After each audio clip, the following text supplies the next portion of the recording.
नमस्कार. न्यूज डंकामध्ये मी महेश विचारे आपल्या सगळ्यांचं मनपूर्वक स्वागत करतो. मित्रांनो, गेल्या काही वर्षांमध्ये महाराष्ट्रातल्या मीडियाचा एक पॅटर्न बनलेला आहे किंवा एकूणच मीडियासोबतच काही राजकारणीसुद्धा अशा पद्धतीचा पॅटर्न राबवताना आपल्याला पाहायला मिळतात. तो पॅटर्न कोणता आहे तर एक कोणता तरी मुद्दा घ्यायचा, त्याच्यावर काहीतरी आरोप केला जातो. तो आरोप केला गेल्यानंतर त्या संदर्भातल्या प्रतिक्रिया, आपल्याला अनुकूल अशा प्रतिक्रिया विचारायच्या आणि त्यातून तो विषय वाढवत न्यायचा. आणि तो खूप वाढला विषय, अगदी आंदोलनं होतात, जाळपोळ होते, प्रतिमा जाळल्या जातात, पोलीस बंदोबस्त वाढतो, पोलीस ताब्यात घेतात लोकांना. हे सगळं होत राहतं. महाराष्ट्राभर वणवा पेटला असं एक वातावरण तयार केलं जातं. आणि नंतर तो मुद्दा जो आहे तो कुठेतरी खोटाच होता किंवा त्यात काही तथ्यच नव्हतं हे समोर येतं. अर्थात त्या मुद्द्यामध्ये तथ्य नसतंच किंवा तो खोटाच असतो, पण पहिल्यापासून अशी वातावरण निर्मिती केली जाते की तो मुद्दा खरा आहे असं दाखवलं जातं आणि प्रत्यक्षात काही कालावधीनंतर तो मुद्दा खोटा असल्याचं स्पष्ट होतं. तो जो कोणी आरोप केलाय तो आरोप खोटा असल्याचं सिद्ध होतं आणि मीडियासुद्धा खोटा पडतो, तोंडावर पडतो. पण त्या ठिकाणी त्याची दखल कोणी घेत नाही, त्याची चर्चा कुठेच होत नाही की बाबा मुद्दा खोटा होता.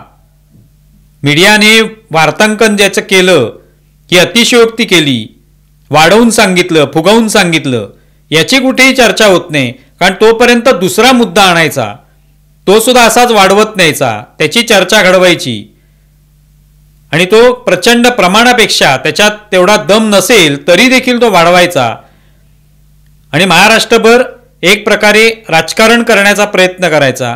हा सध्याचा तो पॅटर्न आहे.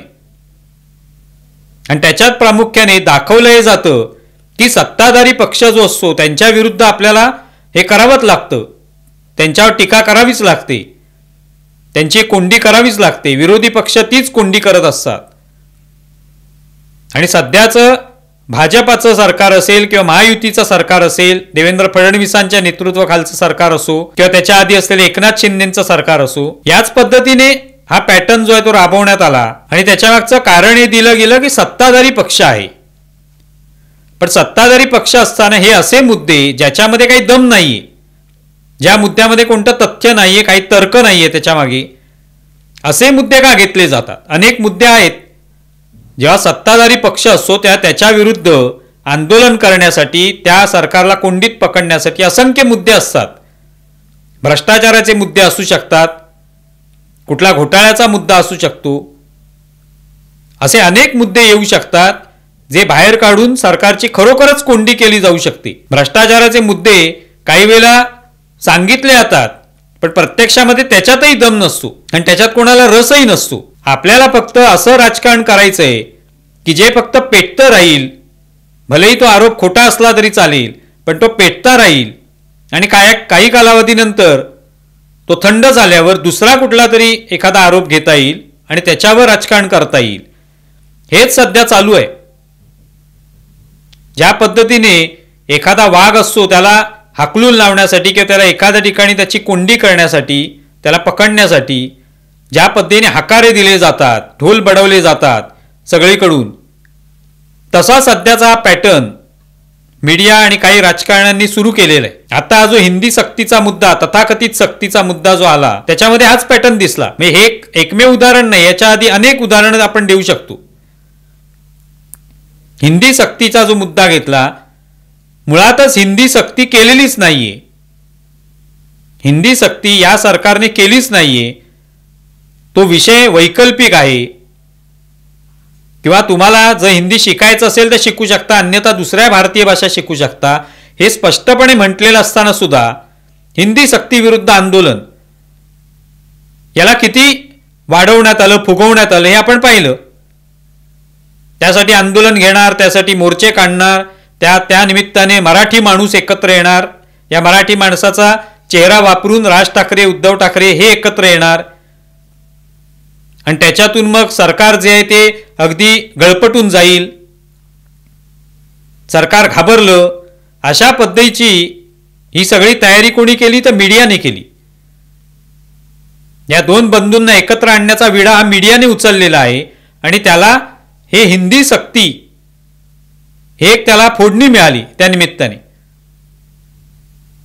आणि त्यातून हे सगळं प्रकरण घडलं.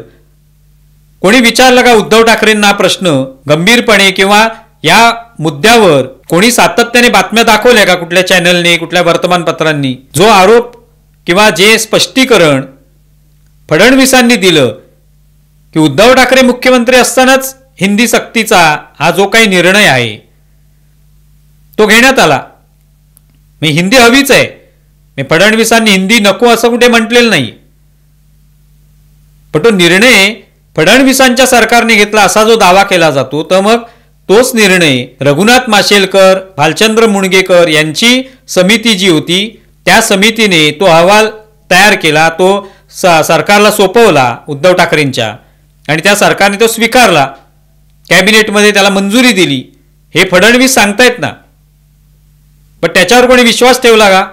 किंवा त्याविषयीच्या बातम्या मीडियाने दाखवल्या का? फडणवीसांनी त्या अहवालामध्ये काय काय आहे हे सुद्धा सांगितलं, पण कोणी त्याच्याबद्दल काही बातमी केली का? काय अहवालामध्ये म्हटलेलं आहे, कशी सक्ती केली पाहिजे, हिंदी, इंग्रजी, मराठी असेल, पण हिंदी आणि इंग्रजी या सुद्धा भाषा असल्याच पाहिजेत, हे त्या अहवालात होतं. त्यानंतरच्या शिफारशींमध्ये सुद्धा होतं. त्याचा GR नसेल काढलेला, पण ते स्वीकारला की नाही अहवाल, तो नाकारला का उद्धव ठाकरे सरकारने? मग लगेच सांगण्यात आलं नाही आमचं सरकारच पडलं, पण तो अहवाल हातात आला आणि लगेच सरकार पडलं असं झालं नाही. उद्धव ठाकरेंनी तो अहवाल वाचला का? त्याच्यामध्ये काय तरतुदी आहेत, काय शिफारशी आहेत, हे न वाचता तो स्वीकारला गेला का? आणि मग तसं असेल तर त्यांना कोणी जाब विचारला का की बाबा तुमच्या काळातच हिंदी सक्ती करण्यात आली, मग आज तुम्ही आंदोलन का करताय, असा कोणी प्रश्न विचारून हा मुद्दा कोणी उचलून धरला का? तो उचलून धरल्याचं दिसलं नाही. उचलून काय धरलं गेलं तर या सरकारने हिंदी सक्ती केली. हे सरकार जे ते मराठी विरोधी आहे, पण या सरकारने मराठी अनिवार्य केलेली आहे. हा शब्द तर आधीच्या सरकारने वापरलाच नव्हता, उद्धव ठाकरेंच्या सरकारने, पण या सरकारने मराठी अनिवार्य असेल सगळ्या शाळांना, आणि त्याबरोबर हिंदी तिसरी भाषा असेल हे सांगून सुद्धा त्या विरोधात काहीच झालं नाही. म्हणजे हा मुद्दा मीडियाने जाणीवपूर्वक सत्ताधाऱ्यांविरुद्ध एक काहीतरी कारस्थान आपण केलं पाहिजे, जेणेकरून त्यांची कोंडी होईल, या दृष्टीनेच प्रयत्न केले मीडियाने आणि काही विरोधकांनी. त्यांचा उद्देश फक्त सरकारची कोंडी करणं होता. त्यांचा ना मराठी भाषेशी संबंध आहे ना हिंदी भाषेशी संबंध आहे, पण ते झालं. आता सगळा मुद्दा फडणवीसांनी जेव्हा सविस्तर सांगितलं तेव्हा स्पष्ट झालं ना की उद्धव ठाकरेंच्याच काळामध्ये ही सक्ती करण्यात आली होती. आता काय तो मुद्दा बाजूला पडला. आता लगेच विजयी मिरवणूक कशी काढायची, विजयी सभा कशी घ्यायची, कारण सरकारने GR मागे घेतला म्हणजे आमचा विजय झाला. पण सक्ती तर तुमच्याच काळात झाली होती हे कोणीच विचारत नाहीये. उलट मीडिया सुद्धा ते ढोल वाजवत त्याच विजयी सभेमध्ये सहभागी झालेला आहे. त्याच 5 जुलैच्या मेळाव्यामध्ये कसं काय काय होणार याविषयीची चर्चा करतोय. मुळात हिंदी सक्ती कोणी केली याविषयीचं वस्तुनिष्ठ असं काय वार्तांकन केलं जाणार की नाही, ते केलेलं नाही. EVMवर आरोप होतात, मतदान प्रक्रियेवर आरोप होतात, निवडणूक आयोगावर आरोप होतात. राहुल गांधी लेख लिहितात, कुठेतरी लेख लिहिल्यावर त्याच्यावर लगेच मोठ्या बातम्या करून बघा कसा निवडणूक आयोग जो आहे तो भाजपाने विकत घेतलेला आहे किंवा भाजपच्या तालावर चालतोय. तोच निवडणूक आयोग राहुल गांधींना बोलावतो की तुम्ही या, तुमच्या ज्या तक्रारी आहेत, तुमचे जे काय आरोप आहेत त्याचे पुरावे घेऊन या, आपण समोरासमोर बोलू. गेले का राहुल गांधी? त्याविषयी कोणी बातमी केलेली नाही. त्याची कुठे दिसली का बातमी का राहुल गांधी अजून का नाही गेले? जर राहुल गांधींकडे खरोखरच पुरावे आहेत तर राहुल गांधींना दाखवून द्यायचे की निवडणूक आयोग हा दोषी आहे, त्यांनीच हे सगळं घडवून आणले, त्यांनीच भाजपाला जिंकून आणले, तर त्यांना सगळे पुरावे घेऊन निवडणूक आयोगाकडे जाता येईल आणि दाखवता येईल, आणि तेच मग पुढे मीडियाला दाखवता येईल. पण राहुल गांधी फक्त मीडियामध्ये लिहितात एखादा लेख, आणि मीडिया तो लेख घेऊन त्याच्यावर बातम्या बनवत राहतो रोजच्या रोज. मार्कडवाडीचं प्रकरण आठवत असेल तुम्हाला, त्याच्यामध्ये उत्तम जानकर जिंकलेले आहेत, राष्ट्रवादी काँग्रेस शरद पवार गटाचे नेते. जिंकल्यानंतर सुद्धा आपल्या गावात आपल्याला मतदान कमी झालं म्हणून त्यांनी लगेच बॅलेट पेपरवर आम्ही निवडणुका मतदान घेऊ तिथे आणि दाखवून देऊ की हे सगळं ईव्हीएमच्या खोटारडेपणामुळे झालं. हा प्रकार त्यांनी केला. याच्यावर कोणी हे चुकीचं आहे असं कोणी म्हटलं का? उलट त्याची खूप चर्चा केली की उत्तम जानकर कसं क्रांतिकारक पाऊल उचलत आहेत. शरद पवारच स्वतः त्यांना भेटायला येत आहेत.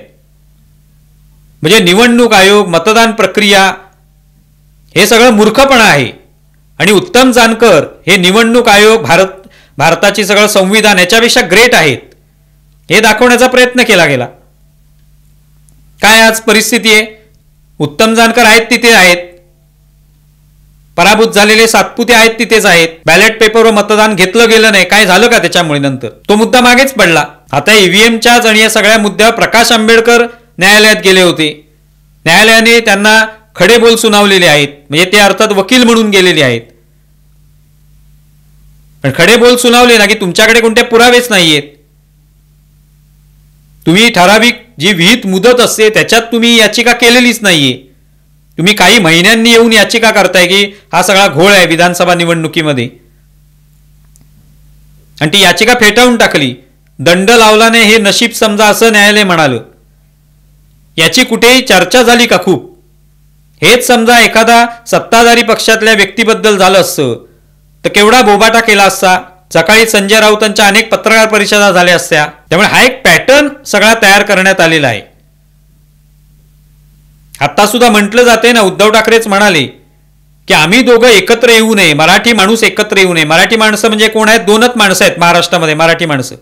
एक राज ठाकरे आणि एक उद्धव ठाकरे. ही दोन मराठी प्रमुख माणसं आहेत. ते दोघं एकत्र येणं म्हणजे मराठी माणूस एकत्र येणं, असं एक समीकरण, अशी एक व्याख्या उद्धव ठाकरेंनी केलेली आहे.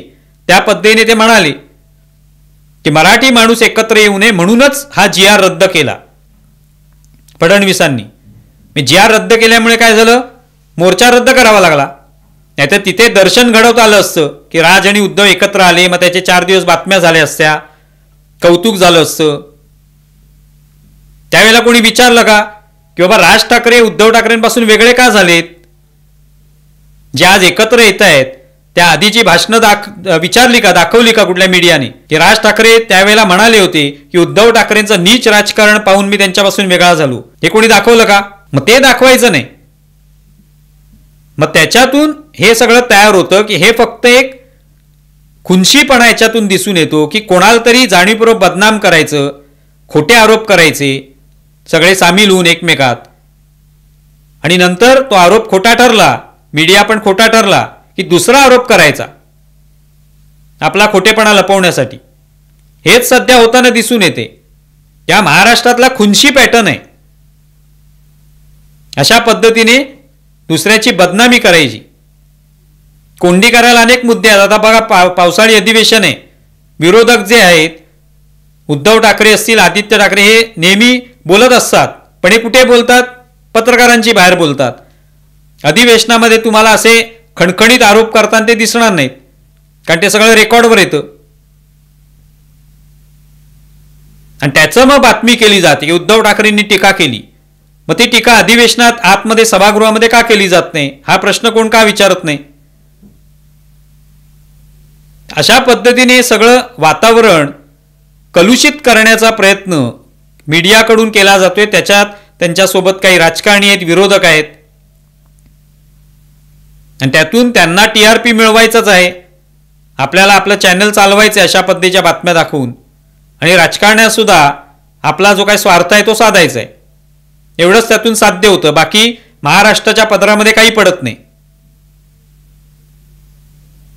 फडणवीस आता म्हणाले पूर्वसंध्येला अधिवेशनाच्या की मराठीमध्ये जे काही निवेदन दिले विरोधकांनी त्याच्यात व्याकरणाच्या 24 चुका आहेत. मराठी करणारे जे आहेत त्यांना व्याकरणात काय योग्य आहे, काय दोषमुक्त असं लिहिलं पाहिजे हे सुद्धा कळत नाही, आणि ते मराठीबद्दल बोलतात. याविषयी कोणी बातम्या दाखवल्या का? असंही सध्याचं वातावरण दूषित आणि कलुषित करण्याचा प्रयत्न या सगळ्या पॅटर्नमुळे तयार झालेला आहे. तुम्हाला या संदर्भात काय वाटते जरूर कळवा. आमचा व्हिडिओ जास्तीत जास्त लाईक करा, शेअर करा आणि आमचे यूट्यूब चॅनल सबस्क्राईब करा. धन्यवाद.